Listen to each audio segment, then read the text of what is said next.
In the ancient city of Mecca, nestled in the heart of the Arabian desert, a very special child was born. His name was Muhammad. This was long ago, around the year 570. He was born into the respected tribe of Quraysh, but his early life was not easy.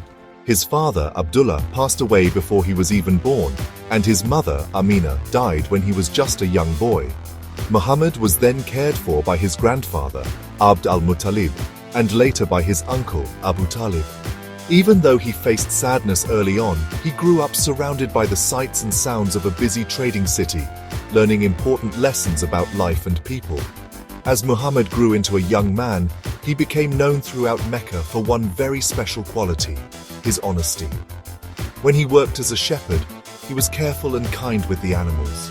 Later, he became a merchant, traveling with caravans to far-off lands like Syria.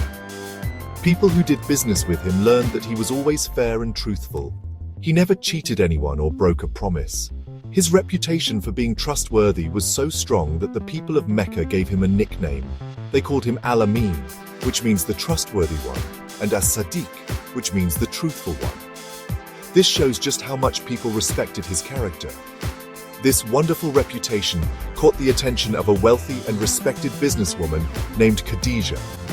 She was a widow who managed her own successful trading business. Hearing about Muhammad's honesty, she decided to hire him to lead one of her caravans. When he returned from the trip, he had made a better profit than anyone else, and his companion told Khadija about his amazing character and integrity during the journey. She was so impressed by his noble character, not just his business skills, that she felt a deep admiration for him. This admiration would soon blossom into something more. Khadija, who was older than Muhammad, was so moved by his character that she sent a proposal of marriage to him. Muhammad accepted, and their marriage was a very happy and loving one. They were blessed with children, including 4 daughters: Zainab, Ruqayya, Kulthum, and Fatima. Their home was filled with peace and affection. Khadija was more than just his wife, she was his closest friend and strongest supporter. Their partnership was a source of great comfort and strength for Muhammad as he approached a moment that would change not only his life, but the course of history forever.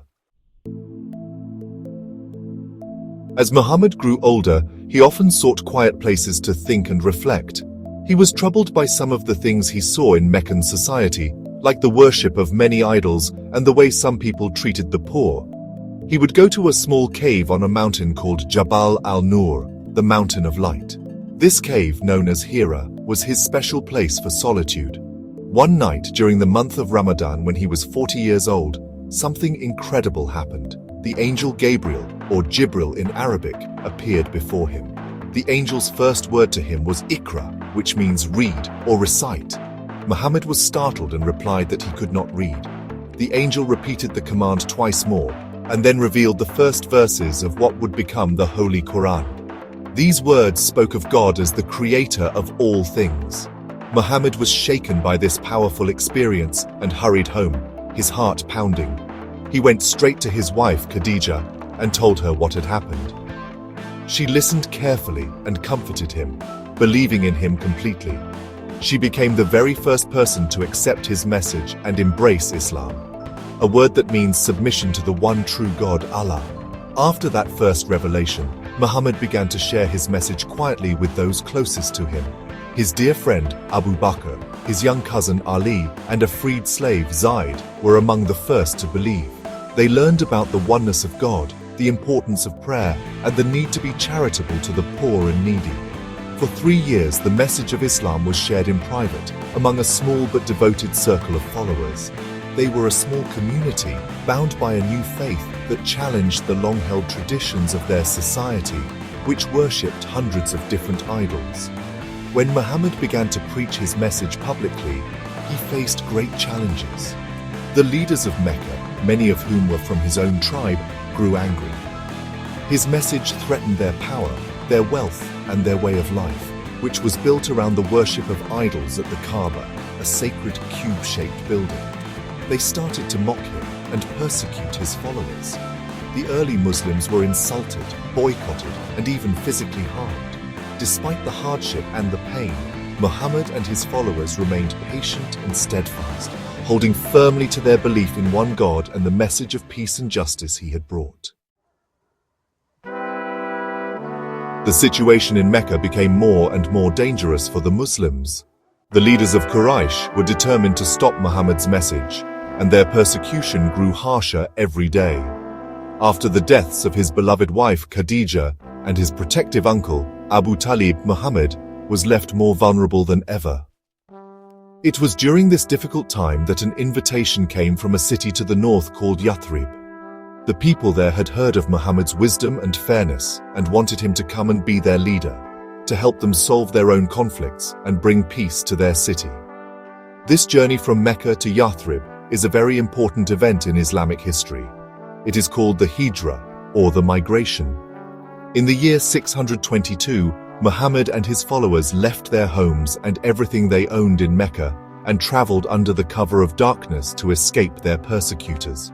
It was a dangerous trip, but they made it safely. When they arrived in Yathrib, the people welcomed them with open arms and joyful songs. The city was soon renamed Madinat al-Nabi, which means the city of the Prophet, or simply Medina. This migration was so significant that it marks the beginning of the Islamic calendar. In Medina, Muhammad's role changed. He was not just a prophet, he was now the leader of a growing community. One of the first things he did was to build a mosque, which became the heart of the new society. It was a place for prayer, but also a center for learning, for community gatherings, and for helping those in need. He also created a special bond of brotherhood between the Muslims who had migrated from Mecca, called the Muhajirun, and the people of Medina who had helped them, called the Ansar. They shared their homes, their food, and their lives, creating a strong, unified community. Muhammad also established a historic document known as the Constitution of Medina. This was a remarkable agreement that brought together all the different groups living in the city, including Muslims, Jews, and other tribes, under a common system of law. It guaranteed freedom of religion and ensured that everyone would work together to defend the city from any outside attack. This showed Muhammad's incredible ability to unite people and build a society based on justice, cooperation, and mutual respect. He was creating a model community where people from different backgrounds could live together in peace and harmony. Even though the Muslims had found a safe home in Medina, the conflict with the leaders of Mecca was not over. The Meccans still saw the new community as a threat and launched several battles against them, like the Battle of Badr and the Battle of Uhud. The Muslims had to defend their new home and their faith. Years passed, filled with struggle and patience.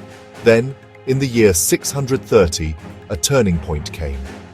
After a treaty was broken by the Meccans, Muhammad gathered a large army of about 10,000 followers and marched peacefully towards Mecca. The city that had once cast him out was now before him.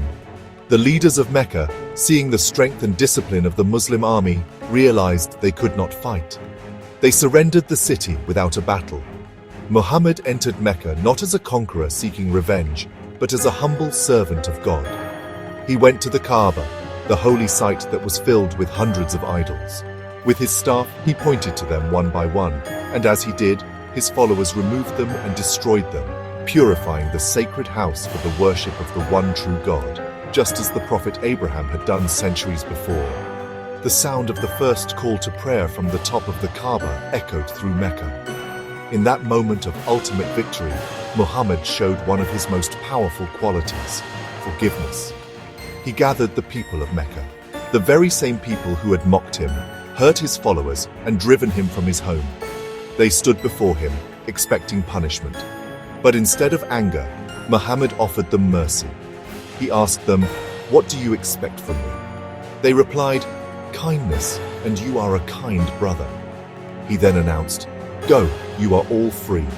This incredible act of grace and forgiveness won the hearts of his former enemies, and nearly all of Mecca embraced Islam. Just a couple of years later, in 632, Prophet Muhammad delivered his final sermon during his farewell pilgrimage to Mecca. He spoke to thousands of followers, reminding them of the most important teachings of Islam: to worship only God, to treat all people with justice and equality, to be kind to women, and to hold on to the Quran and his example. Shortly after returning to Medina, he fell ill and passed away. His life's work was complete. Today, more than 1 billion Muslims around the world look to Prophet Muhammad as their guide and a perfect example of compassion, integrity, and devotion to God. His legacy is a message of peace, unity, and mercy that continues to inspire humanity.